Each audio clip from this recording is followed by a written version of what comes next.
Je vous apporte le salut fraternel de la FGTA et au nom des syndicats Ferrero et Auchan-Noyel qui m'ont mandaté. L'année 2014 a épuisé un certain nombre d'entre nous, du secrétaire général de la Confédération Force ouvrière aux secrétaires confédéraux, des secrétaires fédéraux aux secrétaires d'union départementale jusqu'à nos délégués sur le terrain. Il faut dire que les sujets d'actualité étaient particulièrement difficiles, préoccupants, voire parfois angoissants et stressants, notamment quand il a fallu à maintes reprises défendre le principe fondamental du paritarisme et les valeurs auxquelles notre système social français s'est construit, la liberté, la responsabilité et la solidarité.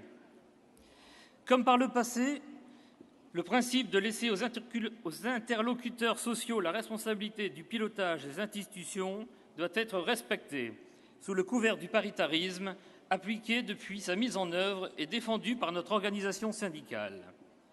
Rappelez-vous, mes camarades, 1945 à 1958, création de la sécurité sociale et de l'allocation chômage. FO et la CFTC en tête. Nous ne parlerons pas des autres, certains n'existant pas encore et d'autres n'y croyaient pas. 1950, création de l'AGRR par les signatures de FO et de la CFTC. 1960, création de l'ARCO par les mêmes signataires. 1967, création de l'OCIRP par Force ouvrière. Et j'en passe et des meilleurs. Pour tout cela, mes camarades, grand merci encore à André pour ses initiatives. Je veux parler, et vous l'aurez compris, d'André Bergeron. Grand merci à toi aussi, à notre ami de tous. Je veux citer Antoine Fesch et ceux qui les ont accompagnés dans cette belle aventure. Force ouvrière a toujours été moteur, à l'origine de ces régimes et a toujours su prendre ses responsabilités. Force est de constater que 60 ans après, c'est toujours le cas et qu'il faut continuer. Les négociations futures sur les retraites complémentaires s'annoncent d'ores et déjà difficiles. Plusieurs pistes pourront être exploitées, comme les niveaux des prestations, l'âge de départ, les cotisations et la pénibilité. La fusion des régimes Agirc-Arrco, qui est, rappelons-le, contenue dans l'accord de 2001, est aussi évoquée. Pour nos syndicats, si cette décision devait être prise, comme l'a écrit Jean-Claude Mailly, elle devra être source d'économie en échange d'un supplément de qualité du service rendu. Elle n'aura aussi de sens que si la pérennité et l'équilibre des régimes de retraite complémentaires sont sauvegardés, tout comme notre pilotage paritaire et les allocations versées qui doivent faire partie des priorités à défendre. Cette défense doit passer par la discussion entre tous les acteurs concernés et les décisions pertinentes qu'il conviendra de prendre. Aussi, l'expérience de notre secrétaire confédéral en charge du dossier saura trouver toute sa place dans cette négociation. Sur le secteur emploi et formation, il convient de souligner que grâce à notre décision de signer quelques accords, les demandeurs d'emploi, toujours en hausse, ont pu bénéficier d'allocations, et ce, malgré la crise. Plus généralement, il convient aussi de souligner qu'entre les années 70 et les années 2010, le taux de pauvreté chez les retraités est passé de 35% à 10%, en grande partie grâce à l'apport des régimes complémentaires du privé, issus des différentes décisions prises par Force ouvrière. Il convient là aussi de souligner que les accords de prévoyance signés par FO ont permis une couverture sociale pour un grand nombre de salariés, tout comme les accords de complémentaire santé. Alors oui, mes camarades, FO est le syndicat de la fiche de paye.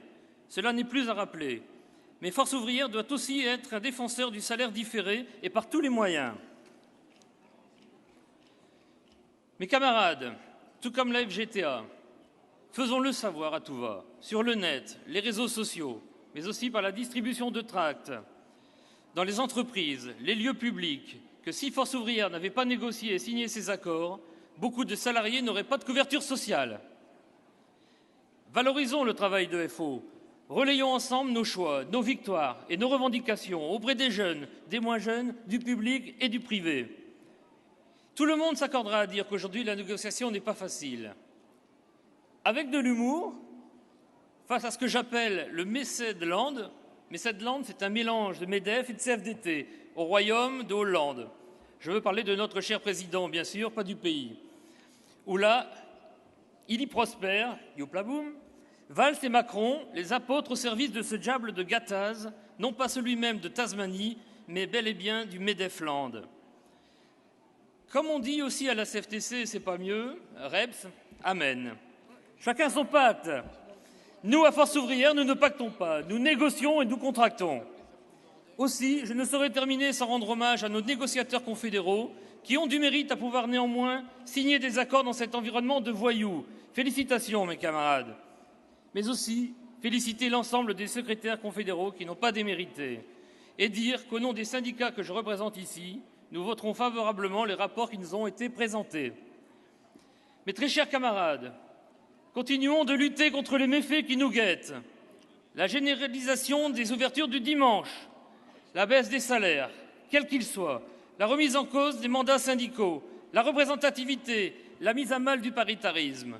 Alors, ensemble, tous ensemble, toi, plus moi, plus nous, derrière, avec la Confédération générale du travail, Force ouvrière, vive la FGTA, vive Force ouvrière!